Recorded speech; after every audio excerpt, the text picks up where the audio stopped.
Hello student, this is Swami Narayan. Today we start with the project organization chapter.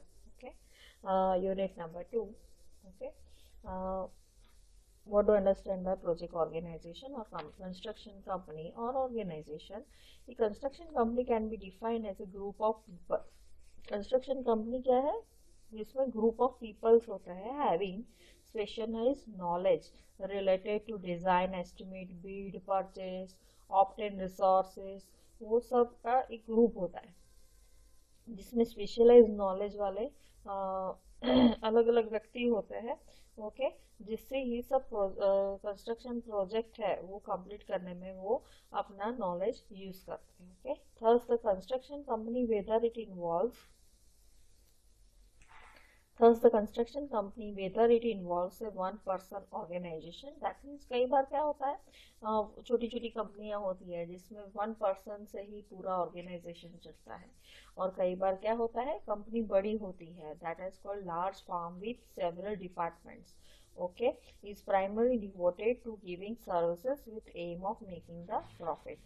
तो कई बार क्या होता है लार्ज ऑर्गेनाइजेशन होता है तो उसमें अलग अलग डिपार्टमेंट्स होते हैं, तो जिससे कोई भी कंस्ट्रक्शन वर्क होता है वो अलग अलग डिपार्टमेंट में, फॉर एग्जांपल परचेस है, देन डिजाइन डिपार्टमेंट है, एस्टिमेट डिपार्टमेंट है, इंजीनियरिंग डिपार्टमेंट है, ओके, अकाउंटिंग डिपार्टमेंट है, वो सब में अलग अलग डिपार्टमेंट होते हैं। लार्ज फार्म और लार्ज प्रोजेक्ट कंपनी जो होती है, ओके, और लार्ज कंस्ट्रक्शन कंपनी जो होती है उसमें अलग अलग डिपार्टमेंट होते हैं। In general the common functions of a construction company are general administration, okay, estimating, okay, managing contracts and personnel, then design, engineering, purchasing, then procurements, accounting and managing field construction. Managing field construction यानी क्या, site पे जो भी हम field में construction होता है उसको मैनेज करना, that is called managing field construction का। वो मैनेज करने के लिए साइट सुपरवाइजर रखते हैं। तो उसका भी अंदर अलग अलग construction company common functions of construction company are. Construction company के फंक्शंस कौन से हैं? तो first of all administration, estimating, managing contracts and personal, designing, engineering, purchasing, accounting, managing field construction. The organization of a construction company is conceptual framework of the resources that carries out the above mentioned functions. तो जो भी organisation है और फिर construction company का जो भी organisation होता है, तो जो भी हमने ऊपर फंक्शंस मेंशन किया है वो functions करती है। Okay, this functions are not limited to areas within the construction organization itself but includes the inter-one relationship with the other stakeholders as well. The stakeholders could be, तो जो भी stack holders है, जो भी ये functions होता है construction organisation में, ओके, वो किससे होता है, उसमें स्टैक अलग अलग स्टैक होल्डर्स होते हैं। Okay, that is architect, engineers, for example design है, इंजीनियरिंग है तो उसमें इंजीनियर्स होते हैं, then other general contractors, subcontractors, manufacturers, material suppliers, okay, और vendors, equipment distributors, labour, government agencies and the general public. तो that is called stakeholders. Okay, और वो these functions are not limited to areas within the construction organization itself but includes the inter-one relationship with the other stakeholders as well. Okay, तो जो भी अलग अलग stack holders होते हैं उसके साथ भी ये ऑर्गेनाइजेशन रिलेट करता है। ऊपर जो भी फंक्शन दिखाया है वो तो है, पर वो अलग अलग स्टैक होल्डर्स होते हैं उससे उसके साथ भी ये ऑर्गेनाइजेशन कनेक्टेड होता है। ओके, और इंक्लूड होता है। The broad aim of organization is to divide the responsibility according to the technical knowledge जो भी ऑर्गेनाइजेशन का मतलब क्या है कि जो भी ऑर्गेनाइजेशन है वो जो भी पर्सन की नॉलेज होती है टेक्निकल, जो भी पर्सन के पास टेक्निकल नॉलेज होता है उसके हिसाब से उसको रिस्पॉन्सिबिलिटी दी जाती है। ओके, उसको नॉलेज के हिसाब से जो भी वर्क है वो एलोकेट किया जाता है। To divide that responsibility by degree of executive ability and the extent to which authority, work or responsibility is delegated is therefore an important feature of any organization. That means जो भी व्यक्ति है और जो भी व्यक्ति है उसको उसके टेक्निकल नॉलेज के हिसाब से वो कितना काम कर पाएगा उसके हिसाब से उसको वर्क एलोकेट करना। ओके, तो that is important feature of the any organization. Then the basic structure of the construction organization depends upon its size, nature of its business activities. So, basic structure of construction organization. Structure construction organization का structure किस पे depend होता है? तो it depends on its size. That means जो भी organization है वो बड़ा है छोटा है, कंपनी बड़ी है छोटी है, देन जो भी एक्टिविटीज़ है वो ज़्यादा होती है कम होती है। दैट मीन्स जो भी कंस्ट्रक्शन वर्क रिलेटेड जो भी एक्टिविटीज़ होती है वो बहुत वाइड रेंज में होती है कि कम होती है। And the complexity of the problems face by it, जो भी प्रॉब्लम्स प्रॉब्लम सॉल्व करने में कॉम्प्लेक्सिटी कैसी है। ओके, उस पे भी basic structure of the construction organization depend करता है। ओके, जो भी complexity of the problem faced by it, that means कोई कंपनी कंस्ट्रक्शन कंपनी है तो उसको कंस्ट्रक्शन में प्रॉब्लम आया तो वो उसको कैसे फेस करेगी, तो इस पे भी डिपेंड करता है कंस्ट्रक्शन ऑर्गेनाइजेशन का structure. Okay, so depending upon how the responsibility and authority in any enterprise can be distributed, the organizational structure can be divided into three types: line organization, line and staff organization, and functional organization. First one is line organization. तो आप figure में देख सकते हो, तो line organisation में first कौन है? ऑनर है। उसके अंडर में कौन काम करता है? दैट इज मैनेजर और सुपरवाइजर। और सुपरवाइजर और मैनेजर किसको डायरेक्शन देगा? Foreman 1, 2 and 3। तो फोरमैन 1, 2 एंड 3 किसको डायरेक्शन काम करने के लिए देगा? Worker 1, 2। Foreman 2 worker 1, 2 and foreman 3 worker 1, 2। That means पहले जो भी टॉप ऑनर है वो इंस्ट्रक्शन देगा, उसको कौन फॉलो करेगा? मैनेजर और सुपरवाइजर। वो मैनेजर और सुपरवाइजर को कौन फॉलो करेगा? तो फोरमैन 1, 2 और 3 फॉलो करेगा। और फोरमैन 1 को कौन फॉलो करेगा? Worker 1, worker 2। उसी तरह से foreman 2 and foreman 3। That means यहाँ पे जो भी वर्क होता है वो टॉप टू बॉटम होता है, बट वर्कर 1 और 2 उसको काम करने में कोई प्रॉब्लम आया, कोई दिक्कत आई है, फॉर एग्जांपल कुछ भी प्रॉब्लम है यहाँ पे वर्क करने में, तो वो ऑनर तक नहीं पहुंचता है। कोई भी प्रॉब्लम है इसको तो वो फोरमैन 3 को बोल सकेगा, पर वहां पे भी सॉल्व नहीं होगा तो फिर वो डायरेक्टली ऑनर को नहीं बता सकता। That means that is the drawback of this line organization. Okay. First one is line organization. This is the simplest form of organization commonly adopted in civil engineering projects.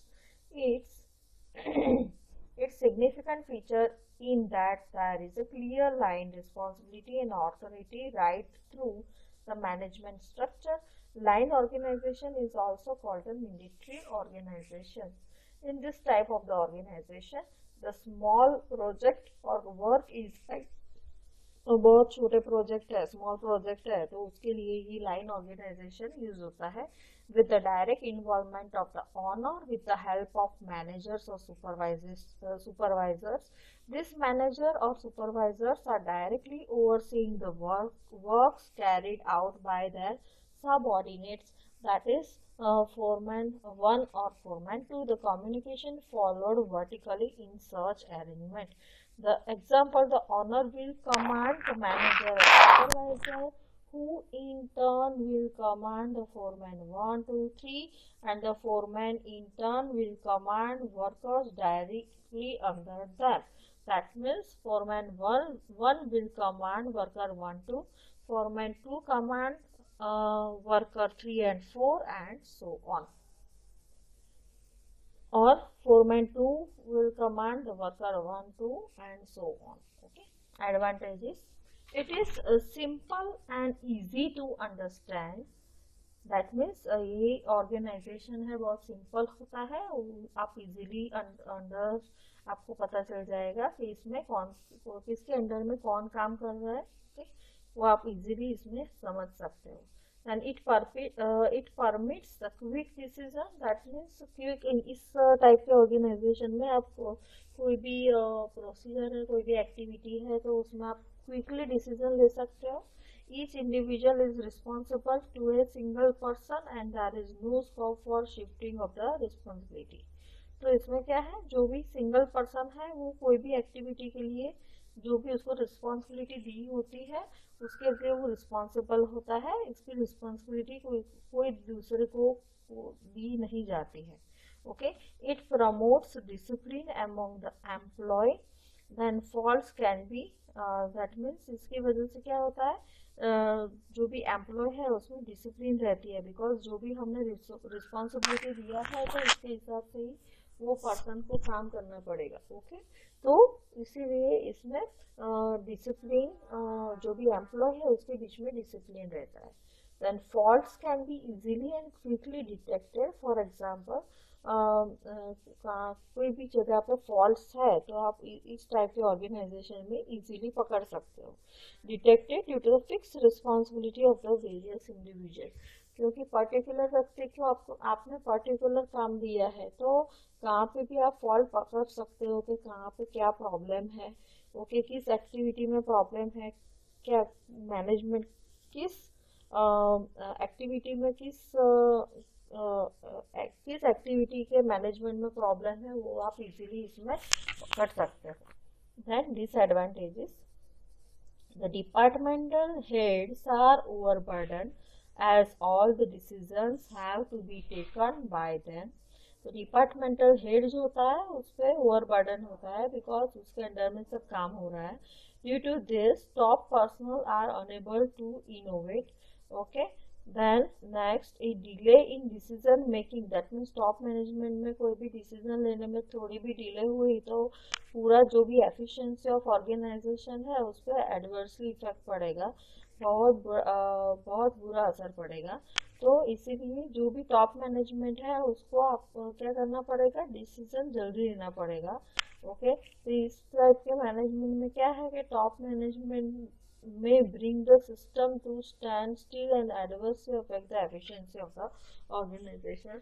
That means top organization है उसमें कुछ भी decision making में late हुआ या delay हुआ तो उसकी वजह से जो भी एफिशिएंसी ऑफ ऑर्गेनाइजेशन होता है वो कम हो जाएगा. There is a general lack of communication from lower level to upward. That means lower level to upward level तक. That means worker 1 और 2 का जो भी क्वेरी है, जो भी प्रॉब्लम है वो ऊपर जो ऑनर होता है उस पे नहीं, उसके पास नहीं जाता है. ओके. उसको कुछ प्रॉब्लम हुआ, उसको फोरमैन 1 या फोरमैन 2 से प्रॉब्लम हुआ तो वो प्रॉब्लम भी ऊपर नहीं जाता है, क्या तकलीफ हो रहा है वो सब ऊपर नहीं जाएगा. That is the disadvantages of this line organization. While there is good communication from top to bottom, the top management is handicapped due to the lack of feedback from the lower level. Okay. The concentration of the authority may lead to certain undesirable practices such as partiality or favorism. तो concentration of the authority may lead to certain undesirable, जो भी higher authority होती है उसमें partiality और favouritism इस type के organisation में होता है. Okay. Line and staff organisation. तो लाइन एंड स्टाफ ऑर्गेनाइजेशन इसमें क्या है, in this type of organisation when the projects are relatively bigger. इस टाइप के ऑर्गेनाइजेशन में क्या कहाँ पे यूज होता है? जहाँ पे large, when the projects are relatively, जो प्रोजेक्ट है आपका लार्ज है, bigger project, the projects are relatively bigger, complex type, the owner or person in authority felt the need to consult a specialist. For example बहुत बड़ा project है तो आपको वो प्रोजेक्ट करने के लिए उसमें एक्सपर्ट्स चाहिए।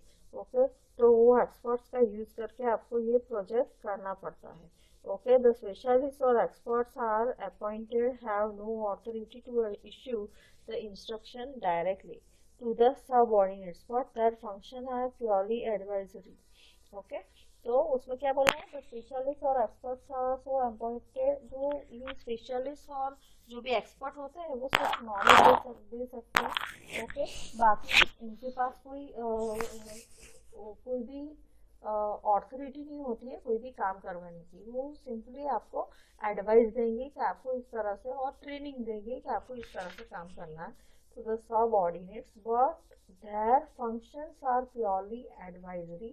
They provide expert opinions or guidance on various problems such as research, design, planning, scheduling, recording of performance, etc. to the person in authority who is then in a better position to make balanced decisions. Okay, they provide expert opinion or guidance on various problems. Okay, तो expert क्या करता है? वो आपको properly guidance, उसके technical knowledge के हिसाब से आपको गाइडेंस देगा।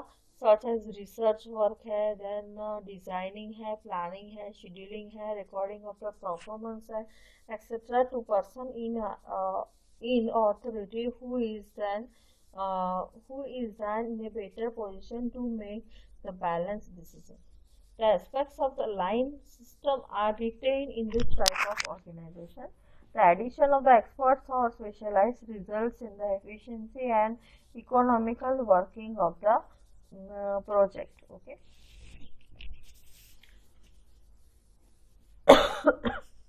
इसमें क्या है कि एक्सपर्ट्स और स्पेशलिस्ट आपने ऐड किया। फर्स्ट में क्या था?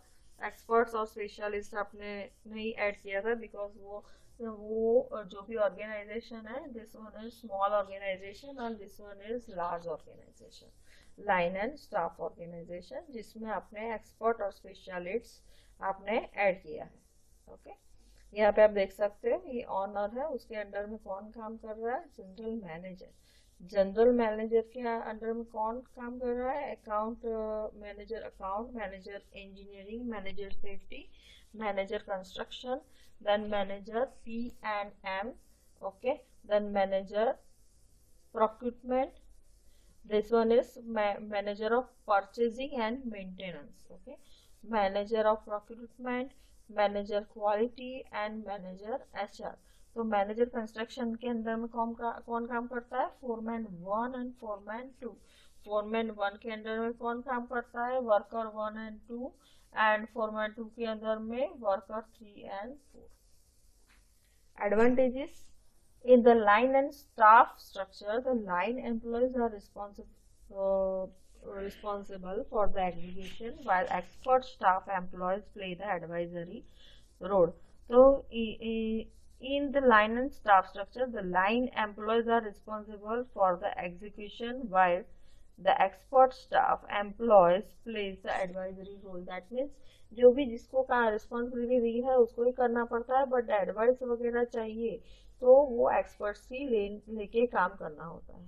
The line staff structure offers ample opportunity for the growth of the employee. It also offers good training opportunities to the employee. Okay. So the line and staff structure offer ample opportunity for the growth of the employee. Okay, and it also offers good training opportunities to the employee. The quality of the decisions arrived at in a problem situation is high as careful thought is given to arriving at the decision. The quality of the decision arrived at in a problem situation, okay, in high as careful thought is given to arriving at the decision. Then next one is disadvantages. There is a lack of well-defined authority system.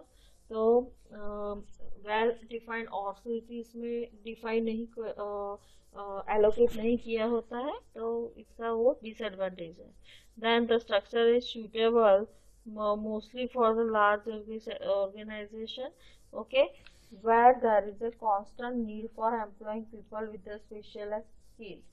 The structure is suitable mostly for the large organization where there is a constant need for employing people with the specialized skills. There is always a possibility of conflict arising. इसमें क्या होता है, conflicts होता है, okay, arising out of the various reasons which may prove to be detrimental for the growth of the company. The overhead cost increases because of high salaries of the staff person. Okay, तो इसमें overhead cost बढ़ता है because high salary की वजह से जो भी overhead cost है ना वो बढ़ता है. Okay, that is also the disadvantage of the line